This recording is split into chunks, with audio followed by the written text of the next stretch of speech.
Sabe aquela pergunta que todo investidor tem na cabeça quando pensa em independência financeira? Será que dá mesmo para viver da renda dos investimentos, gastando tudo, 100% dos dividendos, e ainda assim conseguir manter o poder de compra, ou seja, o patrimônio e a renda crescem acima da inflação, sem precisar colocar mais dinheiro? Pois é, essa é a grande questão, né? Porque a gente sempre ouve que reinvestir é sagrado, que é impossível sem isso. Exato. E por isso hoje a gente vai fundo numa simulação bem detalhada.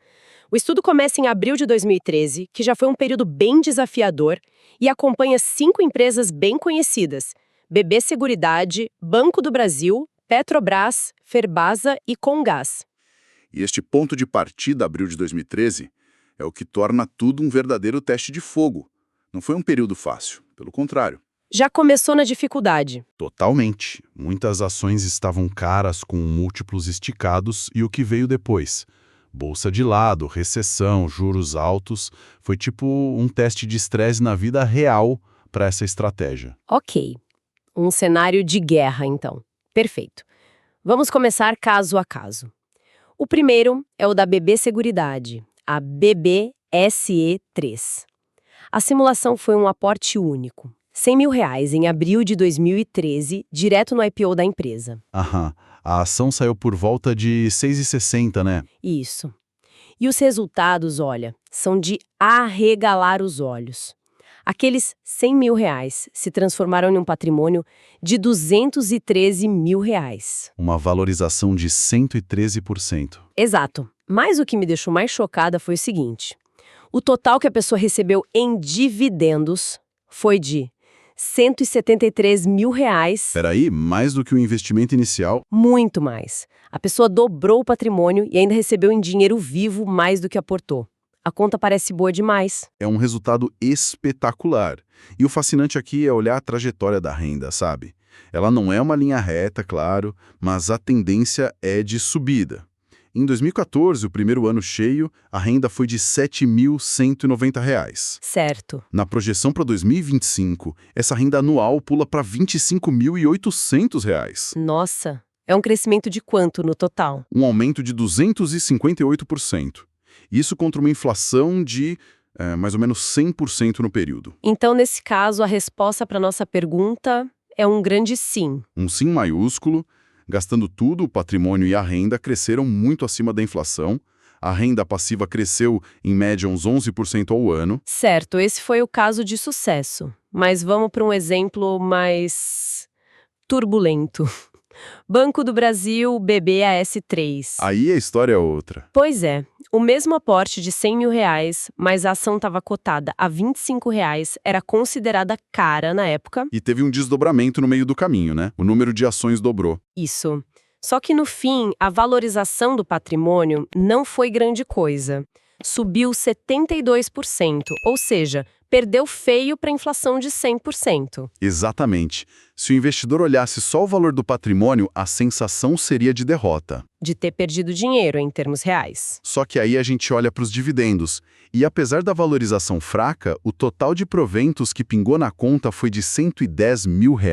Ou seja, recuperou o capital investido só com a renda. Exato. O dinheiro voltou para o bolso de outra forma. Peraí, mas essa renda foi estável? Foi previsível? Longe disso. E esse é um ponto crucial. A renda do Banco do Brasil, ela foi, na verdade, muito mais parecida com um pula-pula. Um pula-pula. Como assim? Teve anos em que os dividendos caíram mais de 50%, de um ano para o outro. Nossa, 50%. A projeção para 2025 também mostra uma queda forte.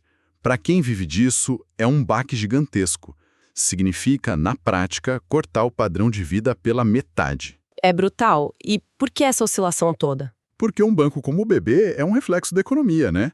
Se a economia vai mal, inadimplência sobe, lucro cai e os dividendos caem junto.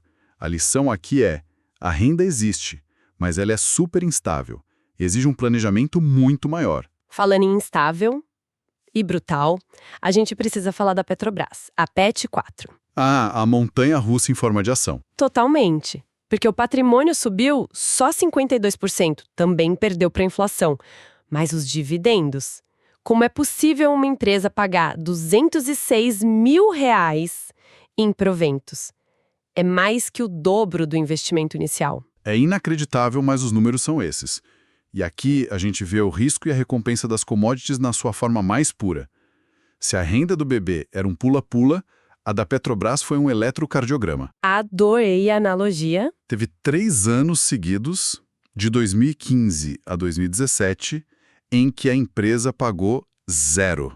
Zero. Nada. Nada. A torneira secou completamente. Eu lembro bem dessa época. Lava Jato, pessimismo total. Imagino a agonia de quem era acionista. A vontade de vender tudo devia ser enorme. Exatamente. Mas quem aguentou firme, Viu o outro lado. viu o outro lado. Depois vieram anos de pagamentos absurdos. Em um único ano, essa posição chegou a gerar R$73 mil de renda. 73 mil em um ano. 73 mil. A lição é clara. Commodity pode dar uma renda altíssima, mas ela é totalmente imprevisível e pode sumir por anos. Impressionante. Então tivemos a escadinha da BB Seguridade e o eletrocardiograma da Petrobras. E o meio do caminho? O estudo também analisou o Ferbasa, FESA 4 e Comgás, CGAS 5. Exato.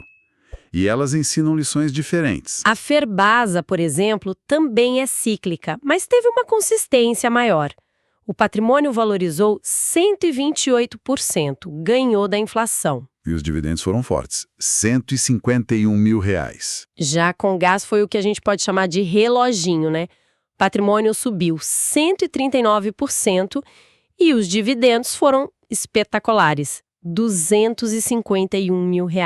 251 mil. Ou seja, a pessoa recebeu 2,5 vezes o capital investido. E por que essa diferença toda? Modelo de negócio.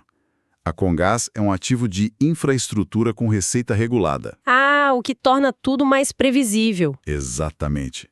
É quase como se fosse dono de um pedágio. O contrato de concessão garante um monopólio e o reajuste pela inflação. Entendi. O negócio dela já é, por natureza, protegido. E para quem busca renda, isso é ouro. Traz uma estabilidade para os dividendos que uma empresa de commodity nunca vai ter. Ok, então a gente dissecou as peças. Agora, a pergunta final. Como essa salada de frutas se comporta toda junta? É aí que a mágica acontece. A simulação final pegou R$100 mil em cada uma das 5, totalizando R$500 mil de aporte. E a regra de ouro se manteve. Gastar tudo sem reinvestir nada. E o resultado consolidado. O patrimônio inicial de R$500 mil dobrou. Virou cerca de R$1 milhão. Cresceu 100%, exatamente o mesmo que a inflação do período. Ou seja, o poder de compra do capital principal foi preservado.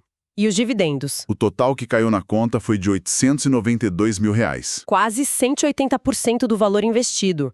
É incrível. E o mais importante é o fluxo de renda. Lembra da seca da Petrobras? Lembro. Naqueles anos, a renda da carteira não foi a zero. Ela caiu, sim, mas as outras empresas seguraram a onda. A diversificação amorteceu a queda. E quando a Petrobras veio com aqueles dividendos absurdos, ela puxou a renda total da carteira para R$170 mil em um único ano. Que loucura! No fim, a renda inicial, que era de R$22 mil em 2014, tem projeção de R$76 mil para 2025. Um crescimento de 246%. Exato. Uma média de quase 11% ao ano, muito acima da inflação. Os anos ruins de uma foram compensados pelos anos bons de outras. Então, no fim das contas, essa análise quebra um grande mito do mercado. A simulação, mesmo partindo do pior cenário econômico possível, mostrou que sim, com uma carteira diversificada, foi possível gastar toda a renda. E ainda assim ver essa renda crescer bem acima da inflação. E de quebra, o patrimônio principal manteve seu poder de compra. É um resultado que vai contra muito do que a gente ouve por aí. Exatamente. Mostra que a estratégia se sustenta, e muito bem, mesmo na fase de usufruto. E isso me deixa com uma provocação final, sabe? Algo pra gente refletir. Manda! O estudo se baseou no cenário mais extremo, que é gastar 100% de tudo. Mas ele levanta uma questão poderosa, para quem ainda está acumulando ou para quem já vive de renda, mas consegue guardar um pouquinho. A pergunta é, se gastar tudo já permitiu esse resultado impressionante, qual seria o potencial de crescimento se apenas uma pequena fração dessa renda, tipo 10% ou 20%, fosse sistematicamente reinvestida. A bola de neve giraria muito mais rápido. A que velocidade ela poderia crescer? O estudo mostra a resiliência, mas ao mesmo tempo aponta para um potencial de aceleração ainda maior para quem consegue replantar uma parte dos frutos. Aqui está um resumo sobre viver de dividendo sem precisar reinvestir. Sabe aquela pergunta que todo investidor se faz? Será que dá para gastar todo o dinheiro dos dividendos e mesmo assim ver o patrimônio crescer? Pois é. Nossos estudos analisaram dados da última década para responder exatamente isso. E olha, o resultado pode te surpreender. Primeiro ponto, apostar em uma única empresa é uma verdadeira montanha-russa. De um lado, você tem a Comgás, cuja cotação disparou, tipo 139%, esmagando a inflação do período. E do outro, a Petrobras, que, nossa, além de amargar 3 anos sem pagar 1 centavo de dividendo, viu sua ação subir só 52%. Ou seja, perdeu feio para a inflação. Segundo, a diversificação fez toda a diferença, de verdade. Uma carteira com 5 boas empresas, como Banco do Brasil e BB Seguridade, não só protegeu o capital, como, sabe, fez a mágica acontecer. E aqui vem o ponto mais incrível. Mesmo você gastando cada centavo que recebeu, a renda anual dessa carteira saltou 246%, bem acima da inflação. E por último, essa renda não é um relógio suíço, viu? O fluxo de dividendos cresceu sim no longo prazo, mas teve muitos altos e baixos. Pensa só, em um ano a carteira pagou R$22 mil, em outro um surpreendente R$170 mil. O que isso significa? Que embora a estratégia funcione, aquele seu salário mensal de dividendos não vai ser fixo não. Então, a lição é clara. Com uma carteira bem montada, é totalmente possível gastar cada centavo dos dividendos e ainda ver seu patrimônio e sua renda crescerem mais que a inflação. E um aviso importante, tá? Esse estudo não constitui nenhum serviço de análise ou recomendação. A gente está falando de um mercado de renda variável, bolsa de valores, onde o risco é inerente. Toda e qualquer decisão é de cada investidor. Um abraço e até a próxima.